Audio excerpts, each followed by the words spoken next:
को समझे। सामाजिक कार्यों में रुचि रखना अच्छी बात है, लेकिन पारिवारिक पृष्ठभूमि की अनुकूलता के बाद ही सामाजिक कार्यों में आगे बढ़ना चाहिए। सामाजिक कार्यों के चक्कर में यदि आप अपनी पारिवारिक व्यवस्था को बिगाड़ते हैं तो उचित नहीं है, बल्कि इस सेवा को अपना धर्म मान करके काम करें। और समता से बड़ा कोई धर्म नहीं है, इस बात को सदैव ध्यान में रखें। यदि आपने अपने मन में इस तरह से समता की भावना को स्थिर कर लिया तो आपका चित्त फिर कभी डगमगा नहीं सकता, आपकी कुंठाएं भी शांत होगी। महर्षि अनूप डोंगओकार जलना से जानना चाह रहे हैं कि मरण के बाद ऋजुगति वाले जीव को गत्यानुकूल का उदय कैसे होता है? नहीं होता। विग्रह गति में जो वक्र गति वाले होते हैं उन्हें ही होता। महर्षि सुधीर जैन छुई खजान छत्तीसगढ़ से, जो कि डोंगरगढ़ के कार्यकर्ता हैं, वे पूछ रहे हैं कि समर्पण में अहम कितने प्रतिशत तक उचित है? समर्पण में अहम कितने प्रतिशत तक सहित है? अरे समर्पण कहते हैं कि इसको अपने अहम को विसर्जित कर देना ही तो समर्पण है। यदि अहम का रंच मात्र भी शेष बचा है तो समझना समर्पण हुआ ही नहीं है, समर्पण का नाटक है। समर्पण बहुत ऊंची चीज होती है, जहाँ सम्यक अर्पण कर दिया जाए। देह का अर्पण नहीं होता, अपने अहम का अर्पण होता है। समर्पण सबके पास करना नहीं चाहिए, और समर्पण कर देने के बाद अपने पास कुछ शेष नहीं रखना चाहिए। सर्वस्व अर्पण का नाम समर्पण है। गुरु के समक्ष अपना समर्पण करो, सदगुरु के समक्ष अपना समर्पण करो, हर किसी के सामने नहीं। और अपनी इच्छा शक्ति, अपनी निर्णय शक्ति और अपनी समझ शक्ति को गुरु चरणों में सौंप देने का नाम ही वास्तविक समर्पण। महर्षि निधि जैन नैमिषारण्य कॉलोनी जयपुर से जानना चाह रही हैं कि हाथ से कोई वस्तु कोई छीन के ले जाए, नसीब से नहीं ले जा सकता। जैन धर्म में नसीब माना जाता है, यदि माना जाता है तो क्या नसीब पर विश्वास करना चाहिए? देखिए, नसीब क्या है? नसीब एक संयोग है और हमें नसीब पर विश्वास करना चाहिए, पर नसीब के भरोसे बैठना नहीं चाहिए। नसीब पर विश्वास कब करें और पुरुषार्थ को अपने जीवन का मूल साध्य कब बनाएं? जब आप खूब प्रयास करें और उसके बाद भी परिणाम अनुकूल ना आए तो समझे ये मेरे नसीब का खेल है। लेकिन जब किसी काम को करने के लिए उद्यत हो तो समय इस विश्वास के साथ जिए कि मैं जो करूंगा मुझे वो परिणाम मिलेगा। तो नसीब के भरोसे बैठने वाले जीवन में कुछ पा नहीं सकते, और नसीब को स्वीकारने वाले न स्वीकारने वाले कभी स्थिर नहीं हो सकते। दोनों बातों को जोड़ करके चलना चाहिए। महर्षि दीपक गंगवाल मीठड़ी से जानना चाह रहे हैं कि मंदिर जी में जोर जोर से बोलकर या ग्रुप में बैठकर जोर जोर से भजन या पूजा पाठ करना उचित है क्या? कई बार इस प्रश्न का उत्तर दिया भाई, पूजा पाठ इस तरीके से करो जिससे दूसरों को व्यवधान न हो। चलिए। महर्षि वासु विशेष पिंडरी से जानना चाह रहे हैं कि आरका माता जी के नाम के आगे मति क्यों लगाते हैं? कोई जरूरी नहीं कि मति ही लगाया जाए, मति भी लगा सकते हैं। आजकल तो अन्य श्री और नंदनी और अन्य अन्य परंपराएं हैं, कुछ भी लगाया जा सकता है। नाम को परिवर्तित करने के लिए मति, क्योंकि हम अपनी जिनकी मति सुधरती है वे ही दीक्षा ले पाते हैं, इसलिए उसके साथ मति का विशेष चलन है। महर्षि उदयपुर से मोंटी पाटोदी ये जानना चाह रहे हैं अपनी व्यथा, मैं बहुत ही परेशानी में फंसा हूं, पूरी कोशिश कर रहा हूं 2011 से कि मैं आलू प्याज लहसुन और बहुत सी चीजें न खाऊं जिन धर्म के विरुद्ध हैं, पर लाख कोशिश की। 2014 से जिस कॉलेज में मुझे एडमिशन मिला वहां मेरा जैन धर्म निभ जाए, उसके लिए मैंने अच्छे कॉलेज को छोड़ा। इतनी जल्दी बोलते सुनाई नहीं पड़ा, फिर से बोलो। 2014 से जिस कॉलेज में मुझे एडमिशन मिला। जिस कार्य क्या? एडमिशन। हाँ, अच्छे से बोलो, धीरे धीरे। वहाँ मेरा धर्म निभ जाए उसके लिए मैंने अच्छे कॉलेज को छोड़ा। हाँ। अब समय बहुत हो गया, जो कोर्स मिला है उसके लिए 6 मंथ जर्मनी जाना होगा। वहां पर मैं अपना धर्म कैसे निभाऊंगा? आप कोई छूट दें या आने के बाद प्रायश्चित लूं, क्या करूं? मैंने अभी कोई नियम नहीं लिया, पर इच्छा नहीं होती, आत्मा मना करती है, गलत चीज खाने को, आप मेरी रक्षा करें। जिस कार्य के लिए आत्मा मना करे उसे कभी स्वीकार मत करो। जर्मनी यदि जाना है जाओ, कोई जरूरी नहीं कि जर्मनी जाने के बाद तुम्हें आलू प्याज लहसुन खाना ही पड़े। वहां जाओ और अपने हाथ से बना करके खा लेना और इन नियमों को अपने जीवन की एक मूलभूत उपलब्धि बना लेना। मेरे संपर्क में एक युवक है शशांक जैन सागर का। उसने माइक्रोबायोलॉजी से पोस्ट ग्रेजुएशन करने के लिए लंदन गया वो, और कभी आलू प्याज नहीं खाया, लहसुन नहीं खाया, रात्रि भोजन नहीं किया। वो अपने हाथ से भोजन बनाता था और भोजन करके काम चला लेता। उसने कहा कि कई बार मैं एक टाइम खा करके चला गया। तो ये आदर्श है, ऐसा आदर्श बनाओगे तो जीवन आगे बढ़ेगा। ऐसा करने से तुम्हारे मन में जीवन भर एक बात का सुकून होगा कि मैंने अपने नियम को निभा लिया, अन्यथा तोड़ दोगे। नियम नहीं भी लिया है तो शिथिलता मत रखो, निष्ठावान बनो, जीवन को आगे बढ़ाओ और इसे अपनी एक तपस्या का अंग मानो। महर्षि स्नेह सिंह पथरिया मध्य प्रदेश से पूछ रहे हैं कि जन्म से जिनसे बोलचाल बंद है, संबंध टोटली खत्म है, फिर भी खानदानी होने के कारण सूतक पातक मानना पड़ता है, ऐसा क्यों? मैं तो कहता हूँ जिनसे बोलचाल बंद है, संबंध खत्म है, उनको तो सारी जिंदगी सूतक मानना चाहिए। क्यों? क्योंकि भगवान की सेवा करके भी सेवा का फल नहीं पा पा रहे। जिनके मन में ऐसी दशाएं पल रही है वो धर्मी कैसे? और जो धर्मी नहीं वो सूतकग्रस्त ही समझना चाहिए। इसलिए सबसे पहले अपने रिलेशन को मेंटेन करो।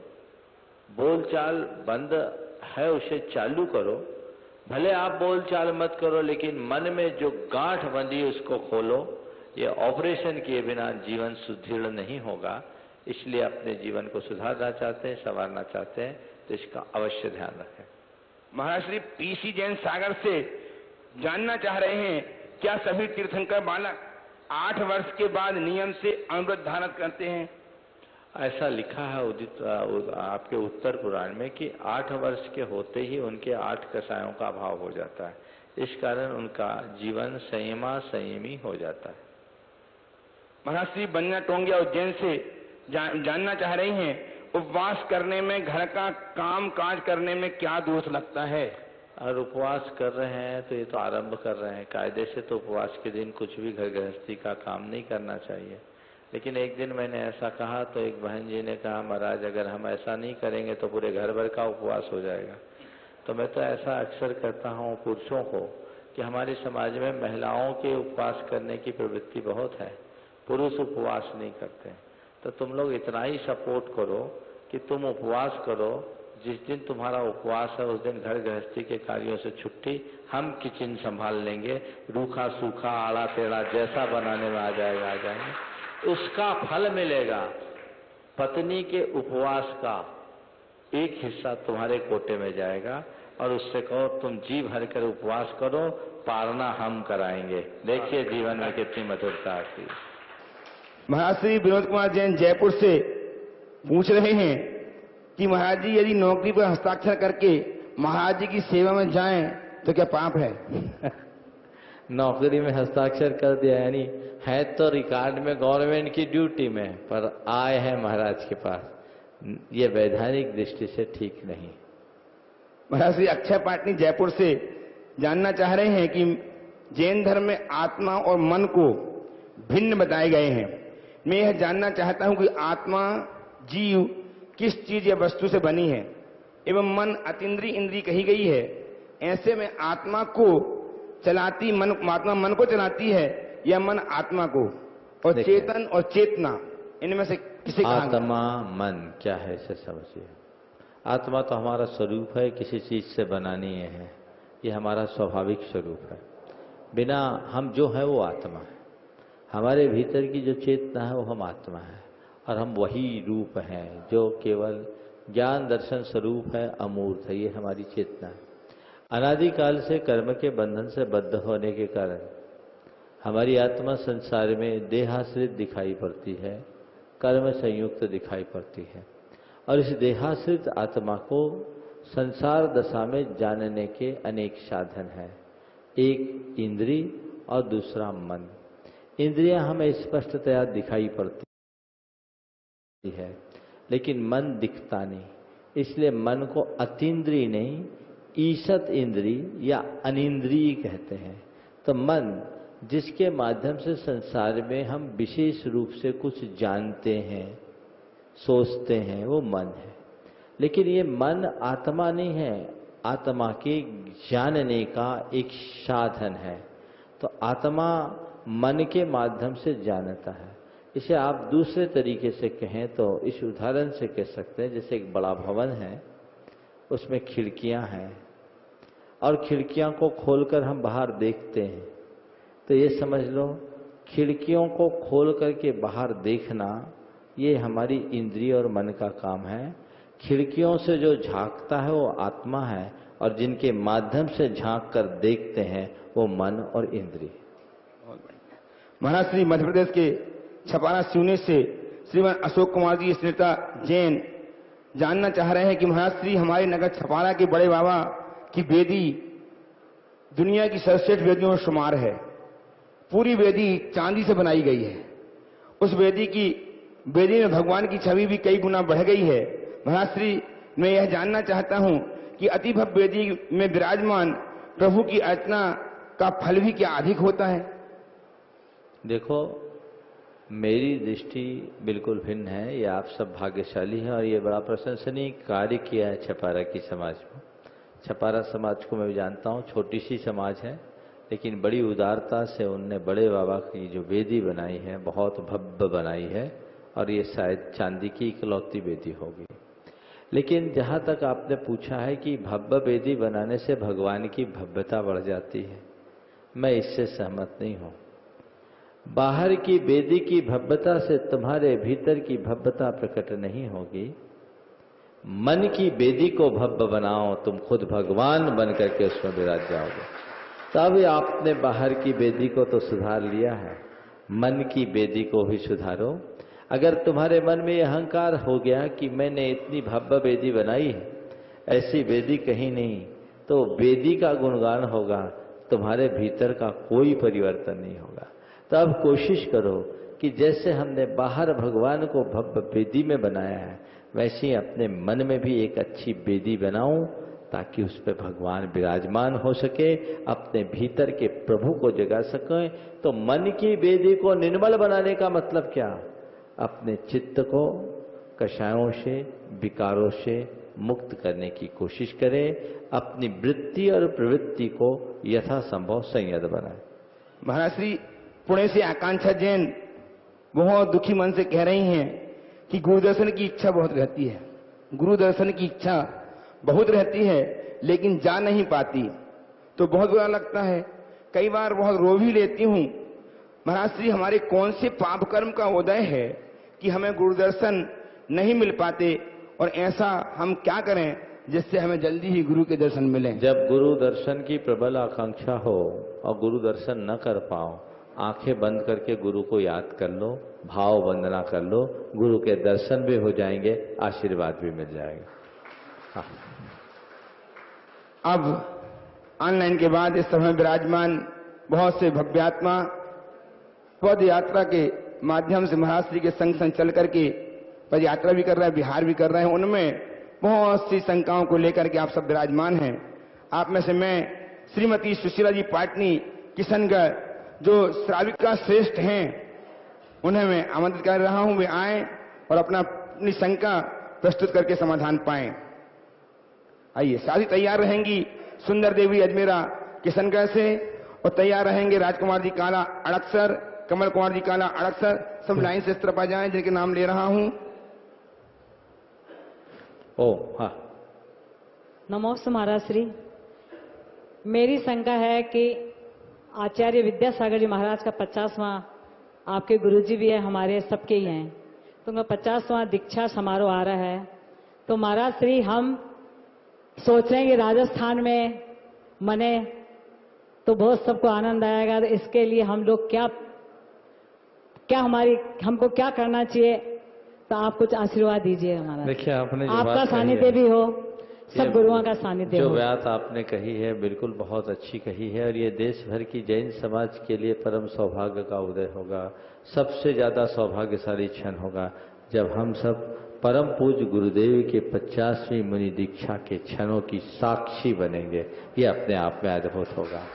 मेरी मनोभावना तो है कि ऐसे क्षण के रूप में मनना चाहिए जो एक युगांतकारी घटना का रूप ले सके, सारे विश्व की निगाहें उस पर टिक सके। इसके लिए प्रयास करना चाहिए। लेकिन इसमें सबसे बड़ी जो मुश्किल है वो ये है कि इसमें सब तैयार हैं, पर जिनकी दीक्षा जयंती मनानी है उन पर किसी का जोर नहीं है। उनको हम कह नहीं सकते कि उस समय वो कहाँ रहेंगे और हम लोग उन तक कहाँ पहुंच सकेंगे। और अभी तो ये भी संशय में है कि अगर इस तरह का कोई आयोजन हो तो वो उसमें सम्मिलित हों, क्योंकि उनकी प्रवृत्ति को सब जानते हैं। प्रायः वो इन सब चीजों से बहुत दूर रहते हैं। लेकिन मैं चाहूंगा सब लोग भावना भाई अभी से माला जपे कि गुरुदेव का इस 50वीं मुनि दीक्षा दिवस का बहुत धूमधाम से एक महा महोत्सव के रूप में आयोजन किया जाए। और दूसरी भावना आपने कहा राजस्थान में, आपका क्या, मैं भी चाहता हूं कि उनकी ये दीक्षा जयंती या दीक्षा महोत्सव राजस्थान में मने और हम सब उसके साक्षी हों। इसके लिए भावना भाली चाहिए। और राजस्थान को एक लंबे समय से गुरुदेव का समागम नहीं मिला। इसके लिए तो मैं आज सभी दर्शकों से कहता हूं, अगर आप उस महत्वपूर्ण मूल्यवान क्षण के साक्षी बनना चाहते हैं, आज से एक एक नमोकार की माला फेरना शुरू कर दो कि ये एक युगांतकारी घटना हो जिससे जिन धर्म की प्रभावना हो, बहुत उपलब्धि हो। महाराज श्री आज के रूप में, भगवान के रूप में हमारे लिए, तो हम तो ये भावना बातें हैं कि बिल्कुल भाना ही है। नमो रात से नमोकार जपना है सबको।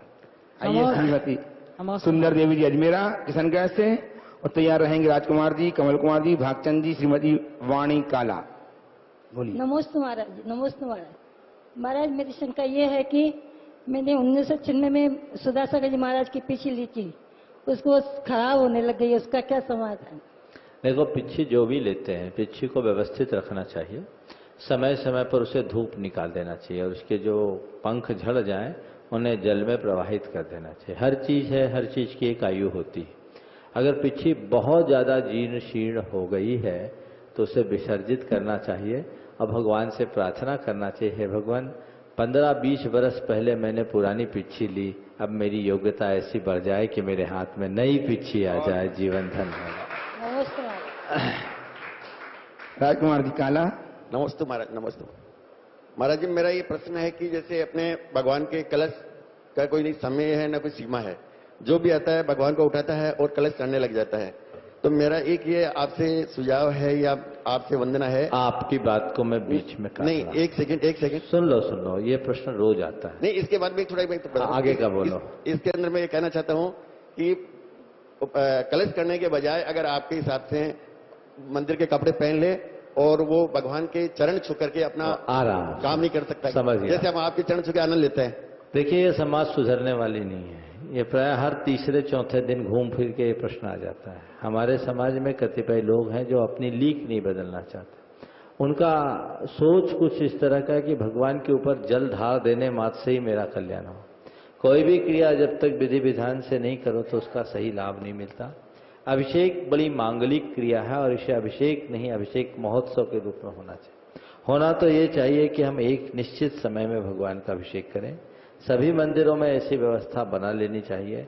लेकिन कई जगह ऐसा होता है कि कुछ लोग इस तरह के होते हैं जो इस चीज को बदल नहीं पाते हैं। एक घटना मैं बता रहा हूँ। एक जगह मैं मंदिर में दर्शन कर रहा था, 9:30 बज गए थे। भगवान पांडुक शिला में आधे पानी में डूबे हुए थे। एक सज्जन आए, 9:30 बजे भगवान पर अभिषेक कर रहे थे। पता नहीं मेरे मुंह से निकल गया, बहुत पुरानी बात है, लगभग 15 साल पुरानी बात। मैंने कहा, भैया इतने विलंब से तुम लोग क्यों अभिषेक करते हो? महाशय उखड़ गए, बोले मैं कल से मंदिर ही नहीं आऊंगा। भैया तू जान, तेरे को जो करना है कर, मैं अपने आप को विड्रा करता हूं। तो हमारे समाज में जब तक इस तरह की मानसिकता से ग्रसित लोग रहेंगे तब तक इनका आनंद नहीं आ सकता। आइए कमल कुमार जी काला तैयार रहेंगे, भागचंद जी, श्रीमती बीणा जी, श्रीमती रुचि पाटनी जोबनेर तैयार रहेंगे, लाइन से आ जाए। नमस्ते गुरुवर। गुरुवर, मेरा प्रश्न है कि इंसान का जीवन ही शंका है, तो इसका क्या समाधान है? जीवन ही शंका है, इसका एक ही समाधान है।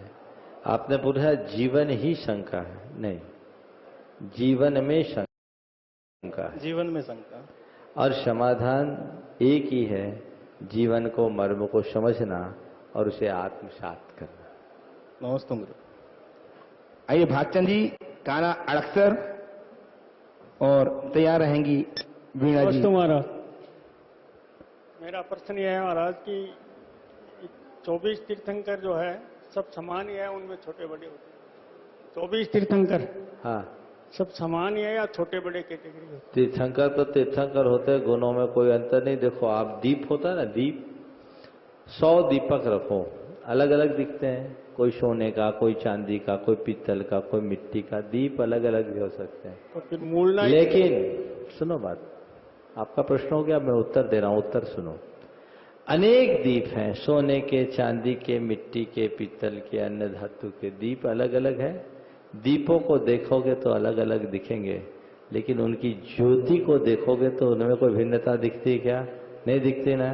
तो भगवान के बाह्य रूप में अंतर हो सकता है, अंदर का स्वरूप सबका एक होता है। नमस्ते। पाणी जी आए, रुचि पाटनी तैयार हैं सहिता अड़क्सर और पिंटू अड़क्सर तैयार। नमस्ते महाराज। मेरा प्रश्न यही है, क्या जब कोई दान करते हैं, मंदिर में हो व कोई गौशाला में दान करते हैं, तो मैं दान किया, वक्त जब बोलता है कोई मैं दान किया, तो उसको हम लोग अहम बोलते हो ना सेवा बोलते हो? देने वाला कौन है? सो उपयोग हो रहा, मैं करूंगा भी क्या? तो कायदे से यही है कि मैंने दिया, इस मनोभाव को यथासंभव गिराने का प्रयास करना चाहिए। कदाचित दे करके इस भाव से कि मन में एक अहोभाव आ रहा है कि मैंने दिया, चलो एक अच्छा कार्य किया, तो इसे भी मैं एक सात्विक अभिव्यक्ति मानता हूं, जिससे परिवार में लोग प्रेरणा पाए। जैसे एक ने, पति ने या किसी ने, परिवार के सदस्य ने दान दिया और घर आकर के बोले कि देखो आज मैंने ये कार्य किया है, तो और लोग हर्ष प्रकट करें, तो वो पुण्य की वृद्धि, सब में संस्कार उत्पन्न होंगे। लेकिन मैंने दान दिया और मन में ये भाव आए कि दान देकर मैंने बहुत बड़ा काम कर लिया, अहम भाव की पुष्टि हुई, तो वो सात्विक दान नहीं कहलाएगा। मैंने किसी मंदिर में एक बहुत अच्छा दोहा पढ़ा था कि माँ नाम बढ़ावन के लिए जो धन खर्चे मूढ़, नाम बढ़ावन के लिए जो धन खर्चे मूढ़, मर के हाथी होए गो धरती लटके सूढ़। सबसे लंबी नाक हाथी की होती है। हालांकि ये भी एक पक्षीय कथन है। नाम के लिए दान नहीं देना अच्छी बात है, पर नाम के लिए दान देना सर्वथा गलत है, ऐसा भी नहीं मानता। क्योंकि आज आपने दान दिया, मैंने कई जगह ऐसा देखा है, आपने दान दिया, आपका नाम अंकित हुआ, तो आपके द्वारा नाम अंकित होने से आने वाली पीढ़ियों का उससे जुड़ाव होता। अभी एक ताजा उदाहरण देता हूं। अभी मैं मारोठ गया, मारोठ में वहां की बकरशाला में गया। वहां की बकरशाला की व्यवस्था कुछ आर्थिक तंगी से गुजर रही थी। वहां मैंने हीरालाल मगलमल पाटनी का नाम देखा कि उनके माध्यम से इसकी स्थापना हुई। मैंने पूछा ये कौन है, तो बोले महाराज ये पीसीएस पाटनी कंप्यूटर वाले। मैंने कहा अच्छी बात है, फिर तुम लोग क्या चिंता है, बात कर। मैंने उनके पोते परपोते जो भी हों, अमित पाटनी, रुचि पाटनी है, उनके पास मैसेज पहुंचवाया कि देखो ये तुम्हारे पूर्वजों का गांव है और मैंने नाम पढ़ा है तुम लोगों का, उनने इतना अच्छा काम किया, लाखों बकरों का जीवन दान उन्होंने दिया, कितना पुण्य किया होगा, उसके लिए तुम लोगों को सहयोग करना चाहिए। बोले महाराज ये हमारे लिए अहोभाव है, हमें इसकी जानकारी नहीं थी, जो महाराज का आदेश है सो करेंगे। तो ये भी काम आता है। इसलिए ये सोचना कि नाम के लिए दान देना गलत है, एकांगी है। दान करके कभी मान मत करो और दानी की सम्मान में कभी कमी मत करो। कोई भी दान दे तो सम्मान। तो महाराज जी आगे वापस चलिए। रुचि पाटनी जोबनेर और तैयार रहेंगी सरिता पिंटू अड़क्सर। नमस्ते महाराज। नमस्ते महाराज। मेरा प्रश्न बोलिए। हाँ, मेरा प्रश्न ये है कि जब भी कोई माताजी और महाराज देवलोक हो जाते हैं तो उनके पीछे और कमंडल होते हैं, वो पेड़ों पे क्यों लगाए जाते हैं? कमंडल का तो अनिवार्य नहीं है, पिच्छी का पेड़ों पर ही टांगना चाहिए, पास में टांगना चाहिए, ताकि वो जहाँ गए हैं वहाँ से उनको पता लग जाए कि हम कहाँ गए हैं। और ऐसा न करने का बड़ा दुष्परिणाम होता है। मैं एक घटना सुनाता हूँ। पश्चिम बंगाल के पुरुलिया में एक संघ था, मुनि संघ था। वहाँ एक साधु की समाधि हो गई, उनका दाह संस्कार किया जा रहा था। अचानक किसी ने उनकी पिच्छी को उसी चिता में डाल दी।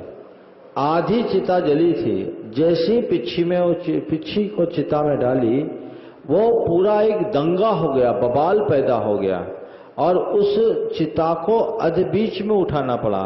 उस गली का नाम है, आज भी उसका नाम पड़ा है साधु जला। मैं वहां हो के आया, साधु जला उसका नाम है, उस पूरे के पूरे मोहल्ले का।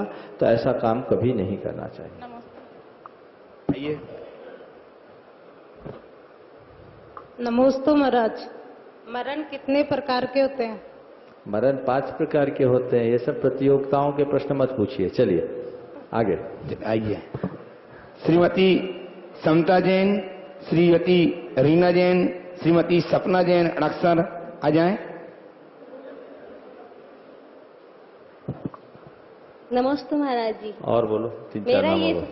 सवाल है कि जब अपन पूजन करते हैं, शांति विधान की पूजन विशेषकर, तो जब साथ सम्मिलित होकर सब पूजन करते हैं, उस टाइम पे अगर पूजन की सामग्री कम पड़ जाती है और उसी दौरान हमको धोनी भी पड़ती है, उस दौरान वो पूजन छूट जाती है, तो उससे पाप लगता है। पहले तो एक काम करना चाहिए, फुल एक्सरसाइज करके काम करना चाहिए, बीच में उठना नहीं चाहिए। और अगर ऐसी दुविधा हो जाए तो भगवान से क्षमा मांगकर भावों से पूजा कर लेनी चाहिए। नमस्ते महाराज। श्रीमती निरंजन खूर, श्रीमती सपना जैन, और तैयार रहेंगे बच्चे रिद्धि जैन, आयुष जैन, हर्षित जैन। अरे आज तो शनिवार है भाई। हाँ, बच्चे तो है ही नहीं। आओ आओ, गलत बात। हाँ, नमस्ते महाराज जी। मैं रीना जैन खूर से हूँ।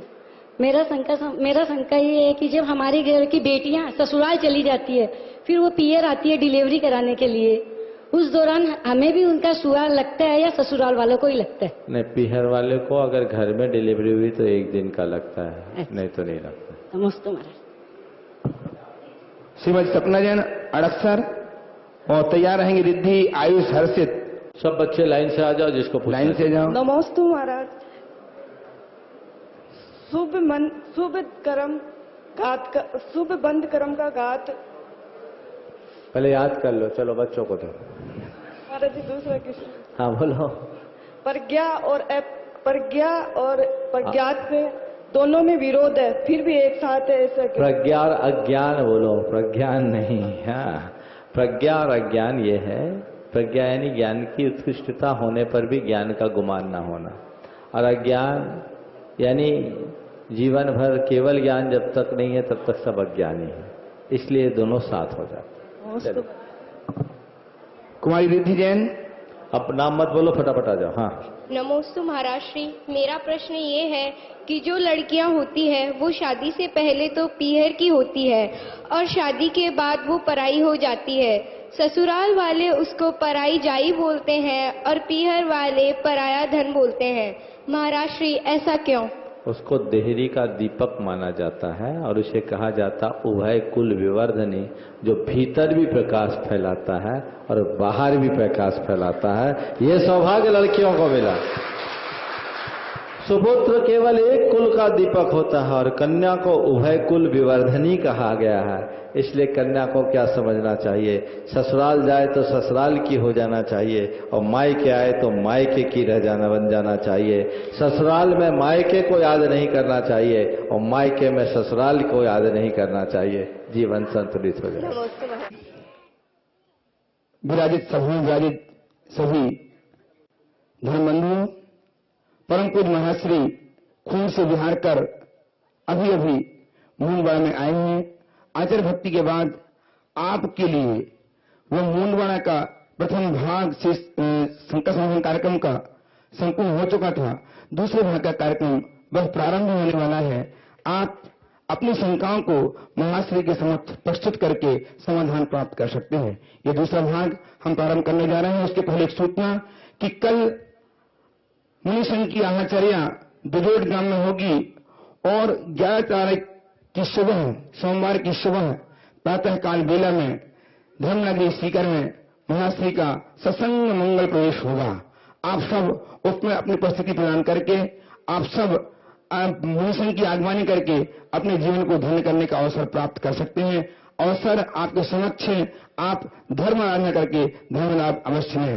मैं इस मुंडवा नगर में जिसके संयोग से आपके नगर में महाश्री आए और आपके समक्ष विराजमान है, आप नमोस्तुते करते हुए अपनी शंकाओं का समाधान करें। मैं पहले नाम दे रहा हूं, क्रम से बैठे ही बच्चे, आज शनिवार का दिन, बच्चों का दिन, और यहाँ बच्चे बैठे भी हैं। मेघा जैन, मुंडवा, ऋतिक जैन, पायल जैन, कोमल जैन तैयार हैं। मेघा जैन प्रश्न पूछेंगी। आ जाए चटाई के पास, यहाँ खड़े होकर के मेघा जी जैन श्रीमती आइए।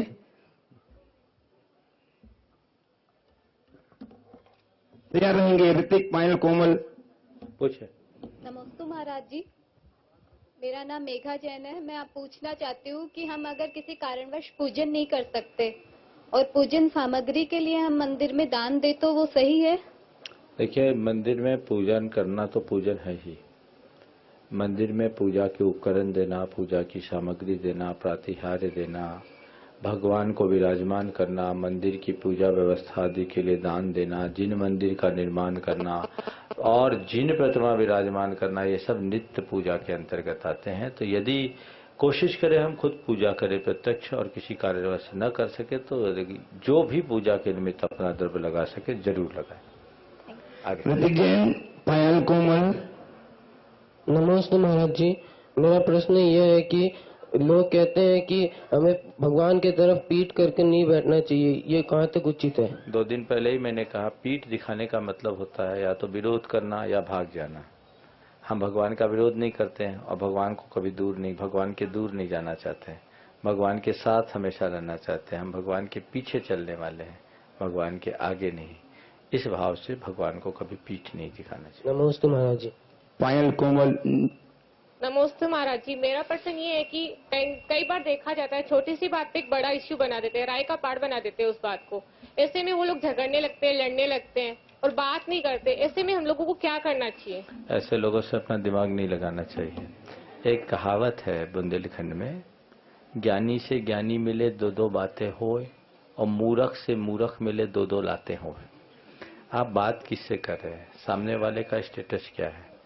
जिस व्यक्ति की सोच, जिस व्यक्ति की प्रवृत्ति इस तरह की है, जो बात को बतंगड़ बनाने वाला है, ऐसे लोगों से सुरक्षित दूरी बना करके चलना चाहिए। और बाई चांस पहचान के अभाव में व्यक्ति ने ऐसा कर भी दिया है तो उससे अपने आप को यथासंभव अप्रभावित रखना चाहिए। नमस्ते महाराज जी। कोमल जैन तैयार रहेंगे नीलेश छावड़ा सूरत से। नमस्ते महाराज जी, मेरा नाम कोमल जैन है। मेरा प्रश्न ये है कि कभी कभी ऐसा होता है कि हम बिना नहाए मंदिर चले देव दर्शन कर लेते, तो इसमें कोई दोष लगता है? मंदिर में देव दर्शन कर सकते हैं, बिना नहाए भी करे, पर गर्भगृह में बिना स्नान के लिए न जाए।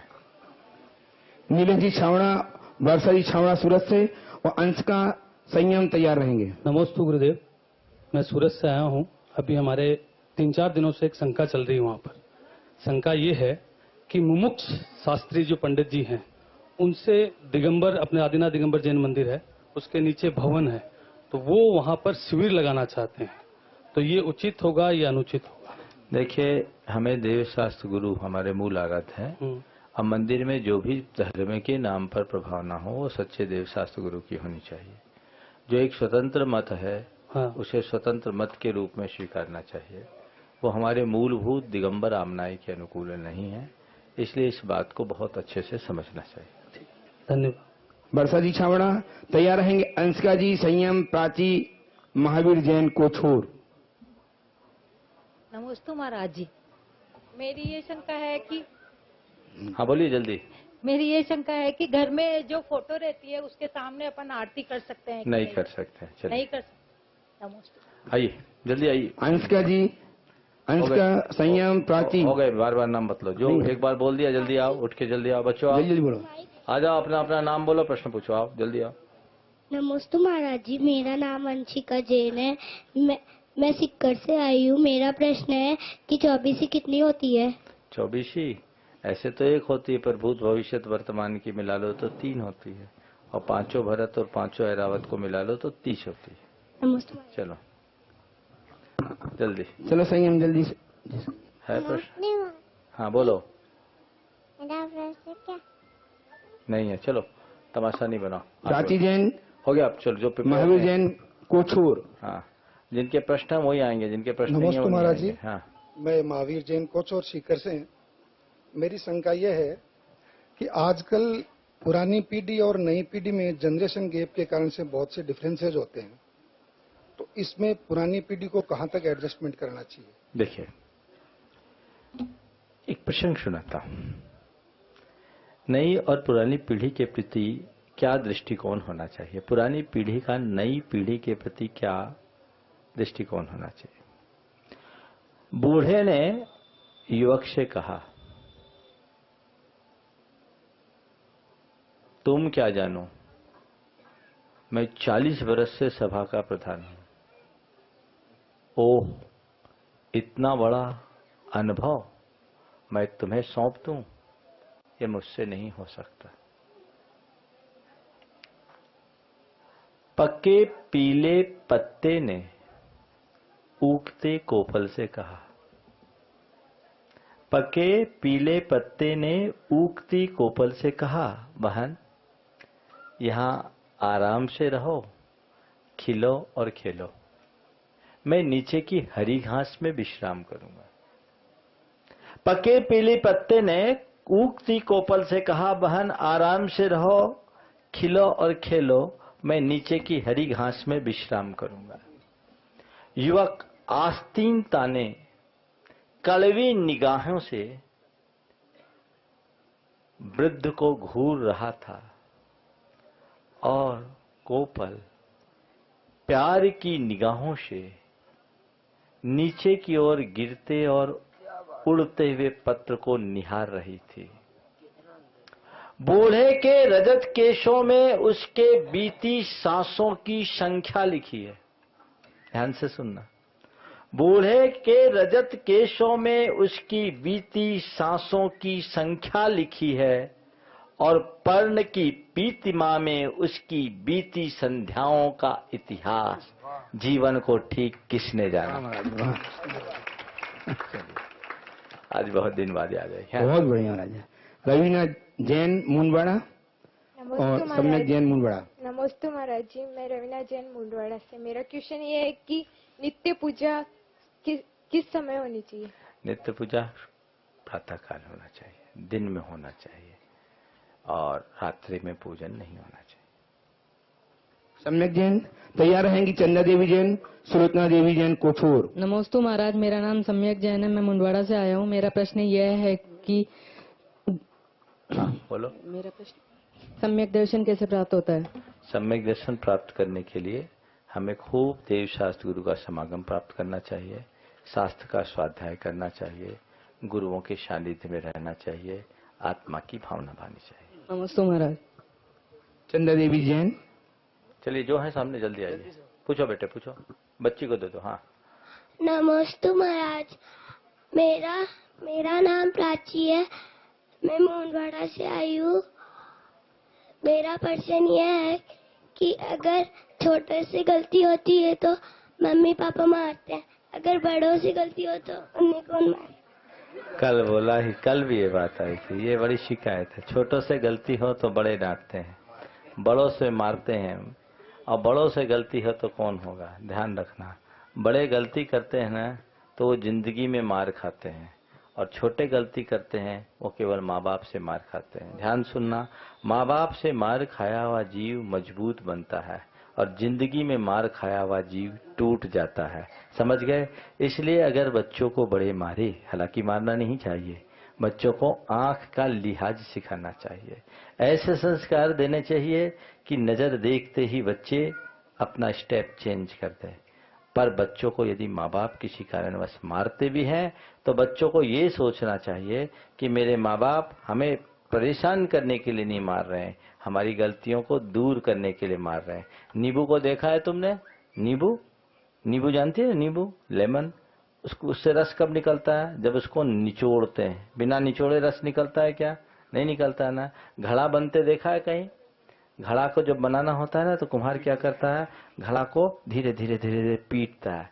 तो उसका उद्देश्य क्या होता है?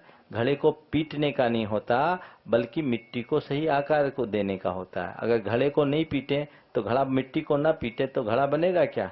नहीं बनेगा। कभी सुनार के यहाँ गई, देखा है? सुनार जो होता है सोने के ऊपर हथौड़ी चलाता है बार बार, लेकिन क्या होता है? हथौड़ी चलाने से क्या होता है? सोना खराब होता है? नहीं, जितनी हथौड़ी का प्रहार होता है सोने में चमक बढ़ती है। समझ गए? ऐसे ही माँ बाप बच्चों को, अपने छोटों को यदि डांटते, डपटते या कदाचित पीटते भी हैं तो वो उनके भले के लिए पीटते हैं। समझ गए? समझ गए ना? इसलिए दो पंक्तियां बोलता हूं, मिटना बुरा नहीं है, पिटना बुरा नहीं। मिटना बुरा नहीं है, पिटना बुरा नहीं है, खूब मिटो खूब पिटो। मिटना बुरा नहीं है, पिटना बुरा नहीं है, खूब मिटो खूब पिटो। बूंद जब मिटती है तभी सागर बनती है, और माटी जब पिटती है तभी गागर बनती है। समझ गए? तो क्या बोला? बच्चे, अगर माँ बाप बच्चों को मारते हैं तो बच्चे मजबूत होते हैं, पर बच्चे बड़े यदि मारते हैं तो जिंदगी में मार खाते हैं। इसलिए जिंदगी में मार खाने वाला काम कभी ना करो। तैयार हैं कैमरासन जी पहाड़िया किशनगढ़ और विमल झा जी रेटा वाले सीकर, आ जाए। नमस्ते मिश्र, मेरा नाम सुलोचना गंगवाल है, सीकर से हूँ। मेरा क्वेश्चन है कि आदिनाथ भगवान का जो संदेश है अस्सी मसी कृषि, इसका क्या अर्थ होता है? अस्सी मसी कृषि, अस्सी का अर्थ होता है तलवार। तलवार के द्वारा रक्षा का कर्म करना। मशी यानी शाही, लिखा पढ़ी का कर्म करके अपने जीविका चलाना। कृषि यानी खेती। फिर विद्या, टेक्नोलॉजी, शिल्प, जितने अनेक प्रकार के ये आर्ट होते हैं। और अस्सी मसी कृषि, विद्या, वाणिज्य, व्यापार और शिल्प, ये उसमें जुड़ता है। आ जाइए, जल्दी आइए। विमलचंद जी झांझरी रेटा वाले। नमस्ते महाराज जी, मेरा प्रश्न ये है कि मेरे को सपने में सांप दिखते हैं। सपने में सांप दिखते? रोज दिखते हैं ना? रोज ही दिखते हैं। हाँ, तो उसका कोई मतलब नहीं है, ये एक आपकी प्रकृति बन गई। आइए, और तैयार रहिए कैलासन जी पहाड़िया किशनगढ़ से। विमल झांझरी रेटावाला शेखर से। महाराज श्री, मैंने नित्य नियम ले रखा है मंदिर जी जाने का, लेकिन कभी ट्रेन में होते हैं या ऐसे गांव में टूर में रहते हैं जहाँ मंदिर की सुविधा नहीं होती, तो क्या उसका क्या दोष लगता है? अगर नियम ले रखा है तो ऐसी जगह जाओ मत, जाओ तो खाओ मत। और ऐसा नियम है कि अपने गांव में दर्शन करेंगे तो बात अलग है, नहीं तो अपना प्रोग्राम ऐसा ही बनाओ जिसमें दर्शन भी हो जाए और काम भी हो जाए। कैलासन जी पहाड़िया आ जाए। नहीं, चलिए ऑनलाइन ले लो। हाँ, नमस्ते महाराज जी, मैं मूंदवाड़ा से आया हूँ। ना रात को मंदिर में चावल क्यों नहीं चढ़ाते? हाँ, रात में इसलिए नहीं चढ़ाते क्योंकि रात में नहीं खाते। जब हम लोग खाते नहीं तो भगवान को भी नहीं चढ़ाते। समझ गए? उसमें पाप लगता है। महाश्री पुणे से सुनीता मंजीत महेंद्रकर पूछ रही हैं कि हमारा पूरा परिवार शंका समाधान का स्वाध्याय हर रोज करता है। हमारे घर में एक पार्श्वनाथ भगवान की खड़गासन प्रतिमा है। प्रतिमा 2-3 पीढ़ियों से हमारे घर में है। क्या घर में खड़गासन प्रतिमा होना ठीक है? कृपया मार्गदर्शन अगर करें। 11 अंगुल से छोटी प्रतिमा है तो गृह चैत्यालय में रखा जा सकता है। 11 अंगुल से बड़ी प्रतिमा को गृह चैत्यालय में नहीं रखना चाहिए। पूछिए। गुरुवर नमोस्तु, गुरुवर नमोस्तु नमोस्तु। मेरा प्रश्न है उत्थान के मार्ग पर साधक कैसे आगे बढ़े? उत्थान के मार्ग पर साधक आगे बढ़ने के लिए सीधे सतत प्रयास करें। जो प्रयास करता है वो ऊपर उठता है। अपने लक्ष्य को सामने रख करके उसके प्रति कदम दर कदम जो आगे बढ़ने की कोशिश करता है वही ऊंचाई को छू पाता है। इसलिए सदैव लक्ष्य को ध्यान में रखें और जो हमारे लक्ष्य को सहायक हों उनका आलंबन लें और लक्ष्य प्राप्ति में जो बाधक है उन निमित्तों से अपने आप को बचाएं। घर में अब बस आगे चलिए। महाश्री हानि अचिंत जैन मलेशिया से जानना चाह रहे हैं कि जीवन में पैसा ही सब कुछ नहीं होता, तो हमें किस तरह जीवन जीना चाहिए? देखिए, पैसा बहुत कुछ होता है, सब कुछ नहीं होता। पैसा हमारे जीवन का साधन है, साध्य नहीं। तो क्या करना चाहिए? पैसा कमाइए पर पैसे को अपने ऊपर हावी मत होने दीजिए। पैसे पर आप खुद हावी होइए। ये कैसे हो सकता है? धनाढ्य बने, धनाढ्य नहीं। आज का सूत्र क्या कहा? धनाढ्य बने, धनाढ्य नहीं। धनाढ्य और धनाढ्य में अंतर क्या है? धनाढ्य वह है जो धन के उपार्जन में धर्म का ध्यान रखता है और उपार्जित धन को उदारता पूर्वक अच्छे कार्य में लगाता है।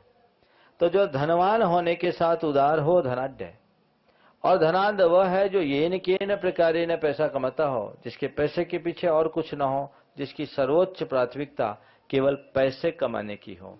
तो जो येन केन उपाय न पैसा कमाने की प्रवृत्ति रखता है तथा जिसे पैसे का बहुत मद होता है, पैसे का गुमान होता है, अथवा जो पैसे का दुरुपयोग करता है या पैसे में आसक्ति रखता है, वह सब धनाढ्य कहलाते हैं। तो ये समझ लो, जिसके ऊपर पैसा हावी है वो अपने जीवन के लक्ष्य से भटक रहा है, और जो पैसे पर हावी है वो अपने जीवन के लक्ष्य के नजदीक जा रहा है। इसलिए कभी भी पैसे को अपने ऊपर हावी मत होने दो, पैसे को के ऊपर खुद को हावी रखो।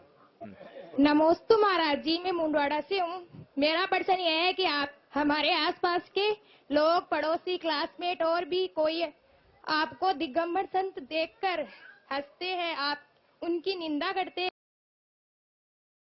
ऐसे में उनको क्या कहकर समझाना चाहिए? उनको अगर कोई भी ऐसा करता और वो समझ जाता है तो उनसे बोलो, देखो सबसे पहला सवाल तो ये कहो कि धार्मिक विश्वासों का उपहास नहीं करना चाहिए। उनसे बोलो कि ये हमारी धार्मिक मान्यता है। पहली बात, आज देखो हमारे देश में शिवलिंग की पूजा है। जो उपवास करते हैं उनसे बोलो ये शिवलिंग की पूजा क्या है, ये भी तो लिंग और योनि की पूजा है, ये आस्था है, इस पर इस तरह से उपहास नहीं करना। दूसरी बात, कोई भी ऐसा बोले तो उनसे बोलो कि तुम हमारे साथ एक बार उनके पास चलो, फिर आकर के बताना कि तुम किसी साधु से मिलकर आए हो या किसी नंगे व्यक्ति के पास। हमारी साधु दिगंबर है, नग्न नहीं। नग्न और दिगंबर में अंतर होता है। नग्न वह है जो निर्वस्त्र है और दिगंबर वह है जिसने दिशाओं को अपना वस्त्र बना लिया। हम नग्न नहीं, दिगंबर हैं, हमने दिशाओं को वस्त्र बनाया। तुमने वस्त्र पहने हो तंतुओं के, धागों के, और हमने दिशाओं को वस्त्र बनाया। तुम्हारे वस्त्रों का एक छोटा सा माप है और हमारे वस्त्र 10 दिशाएं हैं, जिसने हमें लज्जा, संकोच, मर्यादा, शील, संस्कार और चरित्र से मंडित किया है। तो ये साधु का गुण है और यही कारण है कि गांधी जी ने ये लिखा कि मनुष्य मात्र की आदर्श स्थिति दिगंबरत्व है। ये समझाने की कोशिश करो और उन्हें साधु की चर्या बताने का प्रयास करो, निश्चित उनकी धारणा बदलेगी। महर्षि, ग्वालियर से एक प्रश्न आया है, ऐसी कौन सी कला है दुख को सुख में बदल दे? दुख को स्वीकार लो, दुख के प्रति सकारात्मक नजरिया देखो, अपने दुख को कमतर आंकने की कोशिश करो, अपने दुख के सामने औरों के दुखों को देखो, तुम्हारा दुख भी सुख में परिवर्तित हो जाएगा। इस प्रकार आज के शंका समाधान के सत्र को आज ये योग बना। आज का शंका समाधान 2 पार्ट में हुआ। खूड में सुबह था, खूड में भी हुआ और 1 मिनट और है, और अब ये मुंडवाड़ा में शुरू शंका समाधान। चूंकि गर्मी का समय है, बिहार काल चल रहा है, तो बिहार में आने में विलंब होता है।